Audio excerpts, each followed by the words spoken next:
Hi everybody, and welcome to the last video about the molecular weight of the polymeric nanoparticles. Well, within the previous video we mentioned something about the viscosity average of the molecular weight of the polymeric chains, and I told you that by measuring the viscosity we can relate it to the size of the particles, and the size of the particles is related to the chain lengths, and the chain length is related to the molecular weight of the particles of the polymers.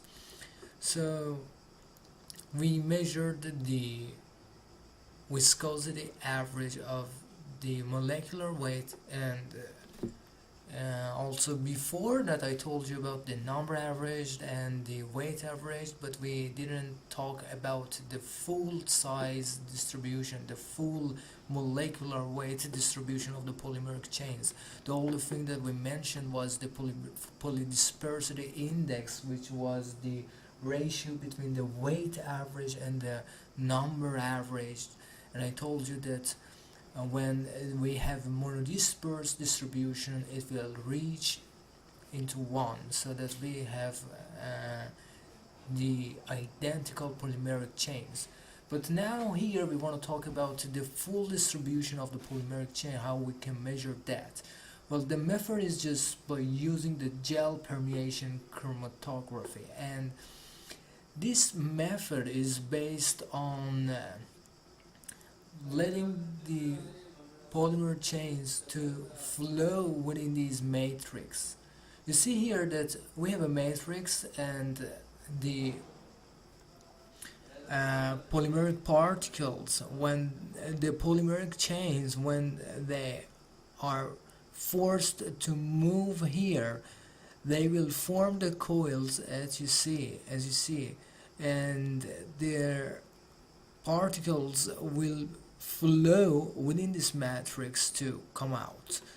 Well, depending on the size of the particles, of the polymeric particles, the time that it takes for them to come out will differ. As you see here, let me zoom in. As you see here, for the bigger particles, it seems that they are moving faster compared to the smaller particles, so they are left behind. So you see here that they reach the detector sooner compared to the smaller particles, and this is what we are going to exploit in order to realize the molecular weight of the distribution of the molecular weight of our polymeric particles, just by watching how long it will take for them to flow out of this matrix. Well, it's really important to know that there is no interaction between the polymer particles and the matrix. Okay, it's just a question of the path, how they are going to move, which way they will choose for moving. Well, in order to understand it better, let's have a look at this picture. You see here that for the big particles, we have the void volume between the matrix pores that they are moving through. So this yellow path, this is the volume between the pores of the matrix that they can move through.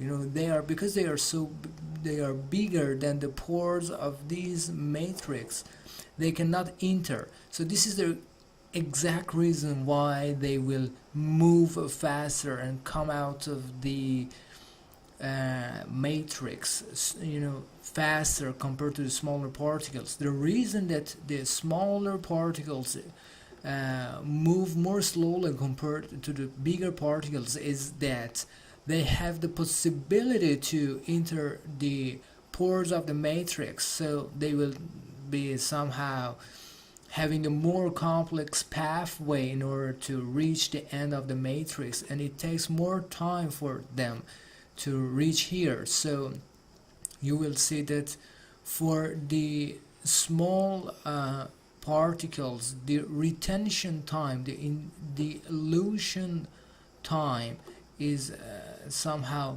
longer compared to the bigger particles. You see here that the retention time, it shows the distribution between the small particles and the big particles and the small particles.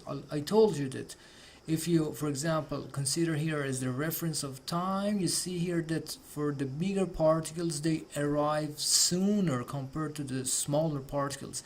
Then we will have the smaller particles. Well, for the particles which have the size somehow between the big particles and the small particles, the green ones that we have here, some of them can enter the pores and some of them just come through the void volume between the pores of the matrix. Let's just tell you that the volume of the pores that we have here, it's called the interstitial volume, and the volume of the yellow pathway, it's called the void volume. When we sum them together, we have the permeation volume. Well, for the small particles, it is obvious that although they can go through the void volume and the pores of the matrix volume, the permeation, the elution volume is just the sum of these yellow and the gray one. So you see that by summing up the volume of the interstitial and the void volume, we will get into the elution volume of the small particles. But for the large particles, the only volume which is left for them to move through is just the yellow one. So for the two large particles, we have only the void volume. For the particles between, you will see this expression which defines a elution volume somehow between these two, the void volume and the interstitial volume multiplied by a partition coefficient, which is not that important. But this is the important part of this story. You see here that we have the elution volume and the calibration curve that we have here. Well, let's just make everything so easy. In order to get the size of the molecular weight of your sample, which is unknown, you have to calibrate your device. In order to do so, you just inject the polymers that you know their molecular weight, and based on that you will have this calibration curve which tells you that for the polymeric chains with different molecular weight, which form different sizes of polymeric particles, how much will be the elution volume. So you see here in this that the standard calibration, how it has been occurred. We inject the polystyrene with different molecular weights, so the elution volume will be just measured, and the retention time also will be measured. So once we do the calibration, then we will inject the sample of the polymeric particles that their molecular weight is unknown, the one that we want to measure.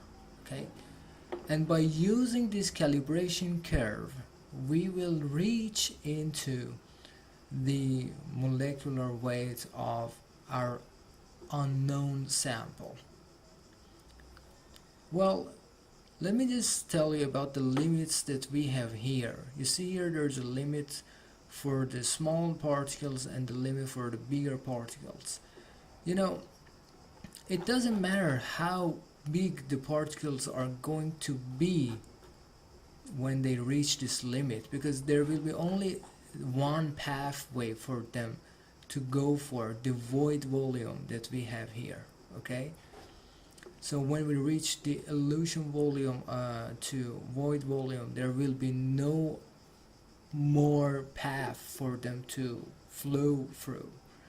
On the other hand, for the smaller particles, it doesn't matter how small they are going to be, the limit will be the interstitial volume and the void volume. You know, there will be only the same pathway for them to flow.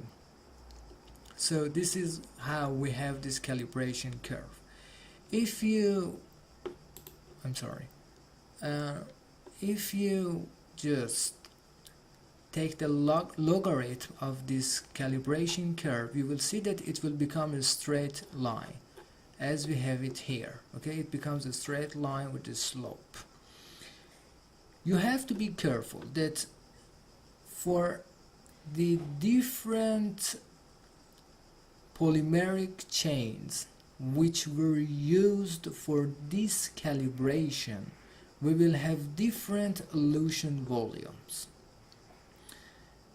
When we were doing the calibration, we injected the polymer chains that we knew the molecular weight already, and we measured the elution volume and formed this curve. But when we have our sample that the molecular weight is unknown, what we will do is that we will inject the polymers into our sample and we will wait for them to come out, and by measuring the elution volume or the elution time based on the calibration that we have done, we will reach, for example, into this point, and then we will have the log of the molecular weight.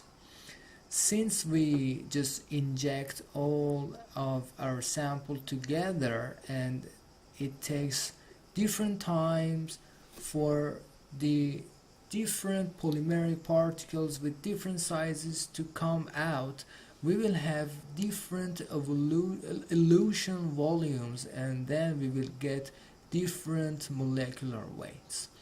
So if we just plot them as a distribution here, we will have the full distribution of our particles. This is really simple and easy and interesting to do. Well, now that we have the distribution of the molecular weight of our particles, and we know that the intensity